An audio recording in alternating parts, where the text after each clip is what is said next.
hidupku menggenapi firman-Mu. Tanda mujizat sertai tiap langkahku. Kau bersamaku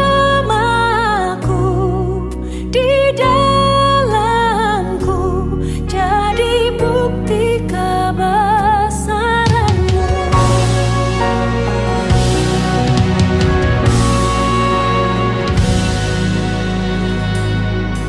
Tuhan, Kau sempurna dalam rencana-Mu dan karya-Mu. Ku serahkan hidupku, murnikan dengan Roh-Mu. Tuhan, Kau sempurna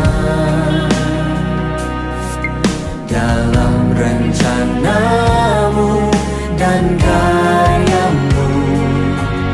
Ku serahkan hidupku, murnikan dengan Roh-Mu. Hidupku menggenapi firman-Mu, tanda mujizat sertai tiap langkahku.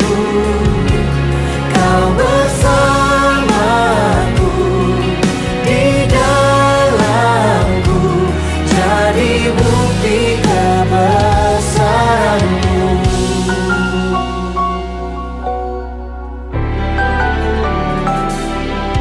Tuhan, Kau sempurna dalam rencana-Mu dan karya-Mu. Ku serahkan hidupku, murnikan dengan Roh-Mu. Hidupku menggenapi firman-Mu, tanda mujizat sertai tiap langkahku.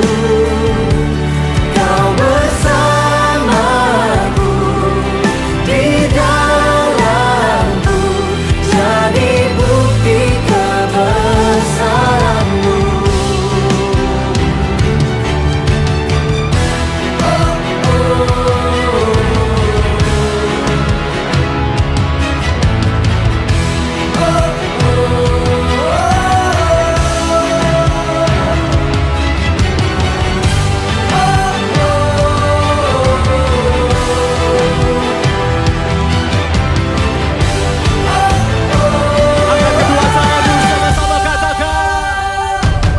Hidupku menggenapi firman-Mu, tanda mujizat sertai tiap langkahku. Kau bersamaku di dalamku, jadi bukti kebesaran. Hidupku menggenapi firman-Mu, amin. Tanda mujizat sertai tiap langkahku. Kau bersamaku di dalamku, jadi bukti kebesaran-Mu. Kau bersamaku di dalamku, jadi bukti kebesaran-Mu.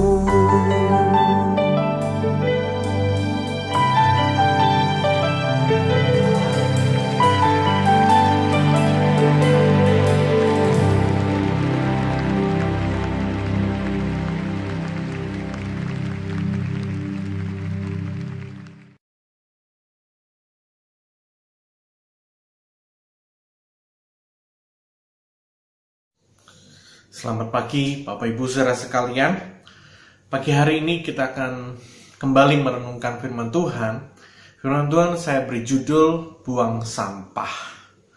Nah, hari-hari ini saya sedang ada dalam masalah, yaitu kloset kamar mandi saya dalam keadaan bumpet.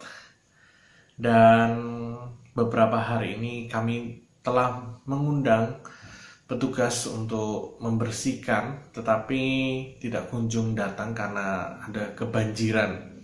Nah, Bapak Ibu saudara sekalian, akibatnya apa? Ternyata akibatnya nggak enak. Ya, kita jadi merasakan bau yang tidak sedap, bau yang kurang sedap karena kotoran yang ada di kloset. Nah, Bapak Ibu saudara sekalian, demikian juga kehidupan kita. Kalau kita tidak membereskan sampah dalam hidup kita, maka kita akan menderita, kita akan mengalami kesusahan. Nah, Bapak Ibu saudara sekalian, manusia diberikan kemampuan yang luar biasa, khususnya untuk mengingat sesuatu. Nah, namun seringkali justru hal-hal yang bersifat seperti sampah yang seringkali kita ingat dan kita simpan. Kita nggak sadar bahwa itu sampah, tapi kita simpan terus. Hal-hal itu kita simpan. Nah, apa itu sampah? Sampah merupakan hal-hal yang buruk, hal-hal yang jahat, hal-hal yang najis, baik berupa perkataan, pengalaman, tindakan, sikap, baik dari orang lain maupun dari pengalaman kita pribadi. Nah, hal-hal yang buruk itu, hal-hal yang bahkan menjadi trauma dalam diri kita, seringkali kita simpan itu. Kita simpan rasa sakit hati, kita simpan ya, kebencian kita simpan, pengalaman buruk kita simpan, trauma masa lalu kita simpan, sehingga itu menjadi sampah dalam hidup kita.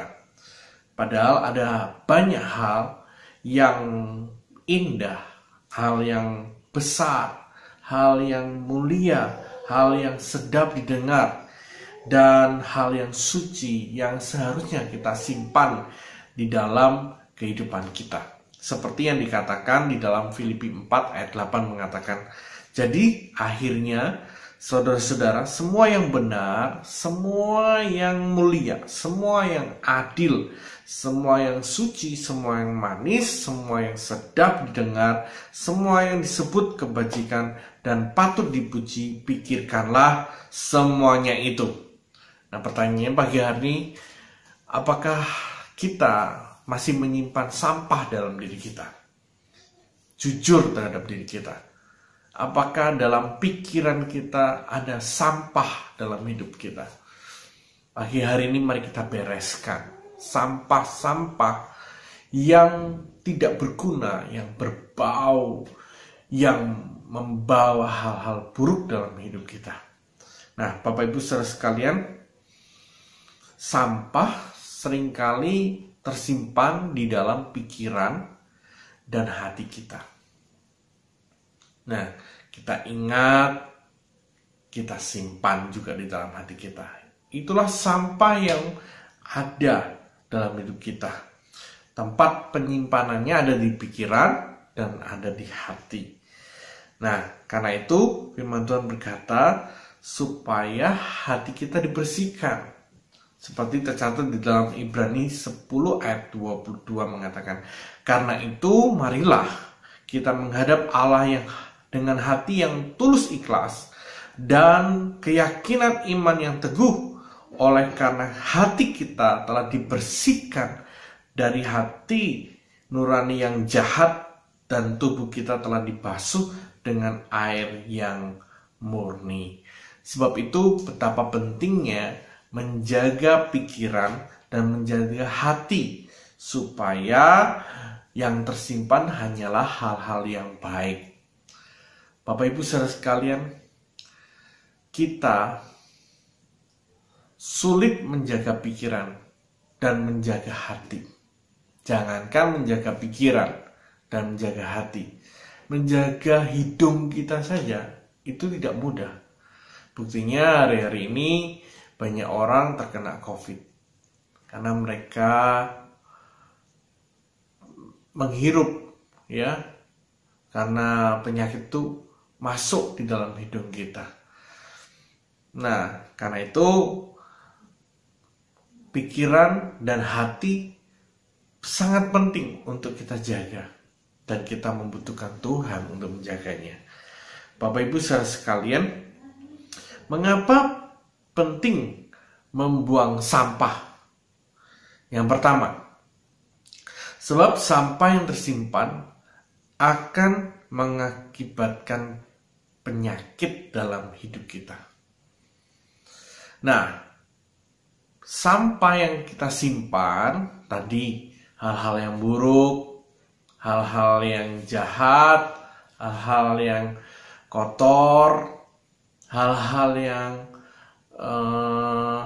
perlakuan dari orang lain yang buruk terhadap kita simpan, kita ingat-ingat terus, dan kita tidak pernah melupakannya. Ya, akibatnya adalah kita akan sakit, baik sakit tubuh, sakit jiwa, maupun rohani kita. Saudara, kalau kita menyimpan sampah dalam diri kita, bisa jadi tubuh kita akan sakit, cancer mungkin. Yang kedua, jiwa kita juga, pikiran kita terganggu, ya, hati kita terganggu, bahkan rohani kita. Kalau kita menyimpan hal-hal yang buruk dalam diri kita, mungkin hubungan kita dengan Tuhan akan terganggu. Karena itu kita harus buang sampah-sampah dalam diri kita. Nah, perkataan kita menjadi kotor. Nah, Bapak Ibu saudara sekalian, kalau hidup kita sakit, maka kita juga bisa menularkan penyakit itu ke orang lain. Ya, kalau hati kita udah sakit, pikiran kita udah sakit, maka perkataan yang keluar juga perkataan yang sakit, perkataan yang menyakitkan, sehingga akan menular ke orang lain. Nah, saudara bisa cek, kalau saudara masih punya sampah, cek perkataanmu.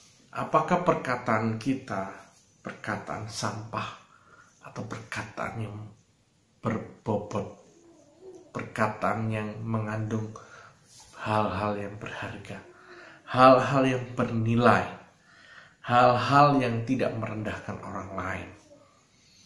Biasanya saudara, kalau orang masih punya sampah, perkataannya perkataan yang kasar, kotor, jahat, bahkan merendahkan orang lain.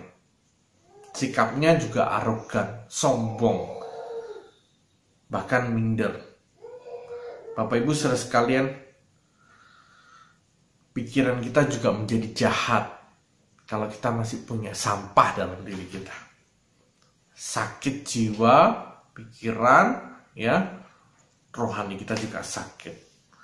Bapak Ibu saudara sekalian, seperti firman Tuhan dalam Matius 15 ayat yang ke-18 mengatakan, tetapi apa yang keluar dari mulut berasal dari hati, dan itulah yang menajiskan orang. Karena dari hati timbullah segala pikiran jahat, pembunuhan, perzinahan, percabulan, pencurian, sumpah palsu, dan hujat. Dari hati. Nah, hati ini tempat menyimpan. Keluar, ya, segala pikiran yang jahat, segala pikiran pembunuhan, perzinahan. Apa yang disimpan di dalam hati itu bisa keluar. Karena itu saudara, hati-hati dengan hatimu dan pikiranmu. Karena engkau akan mengeluarkan secara tidak sadar hal-hal yang buruk dalam dirimu, dan orang-orang yang di sekelilingmu yang akan merasakannya. Saudara, kalau engkau ingin mengecek ada sampah dalam dirimu atau tidak, Coba cek orang-orang sekelilingmu, orang-orang terdekat, mungkin pembantu di rumahmu. Apakah mereka menilai kita? Apakah mereka merasakan, mereka mengecap hidup kita dari hal-hal buruk yang kita lakukan terhadap mereka? Kalau itu terjadi, maka kita sebenarnya masih ada sampah. Karena apa yang keluar dari mulut kita, apa yang keluar dari sikap kita, itu berasal dari hati dan pikiran kita. Dan itulah yang akan mereka rasakan. Kalau hati kita baik, maka yang dirasakan adalah baik. Kalau hati kita manis, yang dirasakan manis. Kalau hati kita pahit, yang dirasakan pahit. Yang kedua, mengapa membuang sampah hidup kita itu penting? Yang kedua, sebab sampah akan membuat kita berfokus kepada masa lalu, sehingga akan memperlambat kemajuan hidup kita, bahkan menghambat janji Tuhan terjadi dalam hidup kita. Padahal kalau kita lihat ada banyak janji Tuhan bagi orang percaya. Sampahlah yang akan menghalangi kita untuk mencapai. Seperti Paulus mengatakan kepada dirinya, mengatakan bahwa malahan segala sesuatu kok anggap rugi, ya. Filipi 3 ayat 8 mengatakan, malahan segala sesuatu kok anggap rugi karena pengenalan akan Kristus Yesus Tuhanku lebih mulia daripada semuanya. Oleh karena dialah aku telah melepaskan semuanya itu dan menganggap sampah supaya aku memperoleh Kristus. Bagaimana Paulus memiliki sikap untuk memperoleh Kristus? Dia berkata masa lalunya dia anggap sampah, dia buang masa lalunya. Saudara, ada janji Tuhan ke depan. Kalau Anda masih simpan sampah dalam hidupmu, itu sesungguhnya menghambat kemajuan hidupmu. Sesungguhnya menghambat janji Tuhan terjadi dalam hidup kita. Kita hanya berfokus kepada masa lalu. Kita berfokus kepada pengalaman masa lalu. Kita tidak berani melangkah. Kita tidak berani berjalan bersama dengan Tuhan. Yang ada adalah rasa takut, khawatir, takut, khawatir, takut, khawatir. Tapi iman tidak timbul dalam diri kita. Keberanian rohani tidak timbul dalam diri kita. Karena kita selalu berfokus kepada pengalaman masa lalu. Saudara, kalau hari ini engkau masih berfokus kepada pengalaman masa lalu, hal yang buruk, dan itu menghambat kita untuk maju bersama dengan Tuhan, buang sampah itu. Kita harus melangkah berani bersama dengan Tuhan, dengarkan suaranya. Yang ketiga, mengapa sampah harus dibuang? Sebab sampah akan membentuk cara kita berpikir dan sikap hati yang salah. Cara kita berpikir dan hati itu dibentuk dari masa lalu kita. Masa lalu kita tidaklah selalu baik. Ada hal-hal saja, hal yang buruk yang membentuk kita dan menjadikan kita sampai sekarang. Cara kita berpikir seperti apa yang pernah kita rasakan, ya. Kita dibentuk oleh masa lalu kita.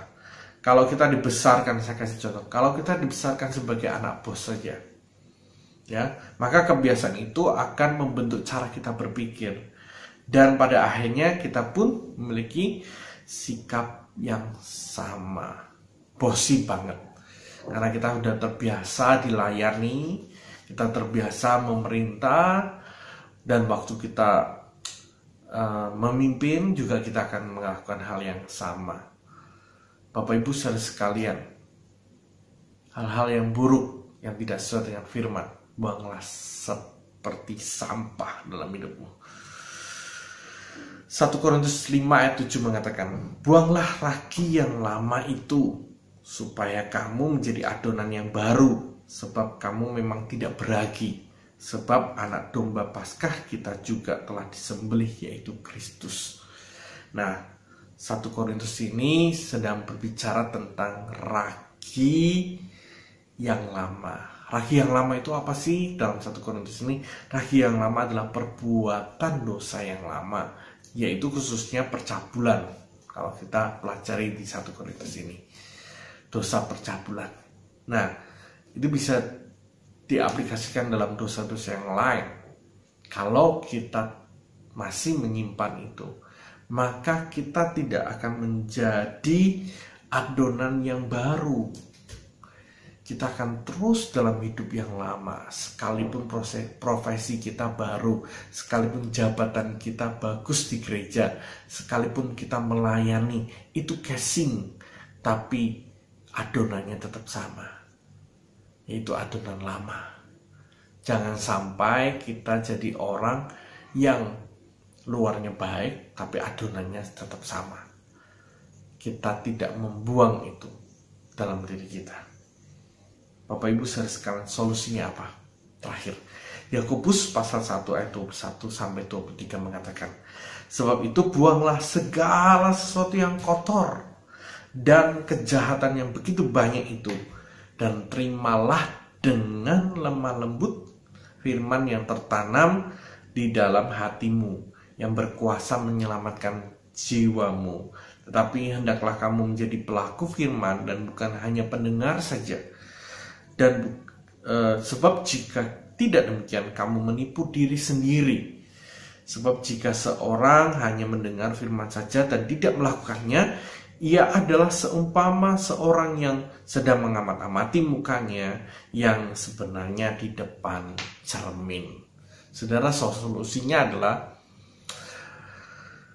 terima firman Tuhan dan tanamkan itu dalam hatimu. Saya kasih sebuah ilustrasi. Saudara, bagaimana caranya kalau ada 2 gelas, yang satu gelas ini berisi kopi, yang satu berisi air putih. Kopi itu berbicara tentang hal-hal yang kotor, hal-hal yang najis, hal-hal yang hitam, hal-hal yang kelam dalam diri kita. Bagaimana mengeluarkan isi yang ada di dalam gelas itu. Ini cara Tuhan bekerja dalam diri manusia, yaitu dengan cara mengisi hal-hal yang baik dalam diri kita. Tuangkan gelas yang air putih itu ke dalam gelas yang berisi kopi. Terus menerus, tuang terus menerus, maka kita akan lihat warna hitam akan pudar dan lama-lama akan menjadi putih. Hidup kita seperti itu. Kalau kita mau diisi firman Tuhan bukan untuk didengar, firman Tuhan untuk kita lakukan, maka firman itu akan mengubah hidup kita. Ya, banyak orang saudara tahu firman, banyak orang saudara hanya menyimpan firman tapi tidak melakukannya. Demikian firman Tuhan mengatakan dia menipu diri sendiri. Saudara, mari setiap hari datang kepada Tuhan. Izinkan firman-Nya mengubah hatimu, mengubah pikiranmu dari semua masa lalumu, dari semua sampah-sampah dalam hidupmu, sehingga engkau menjadi orang yang merdeka, orang yang bebas, dan orang yang bisa menyalurkan berkat bagi banyak orang. Kiranya Tuhan memberkati Bapak Ibu saya sekalian. Tetap semangat. God bless you.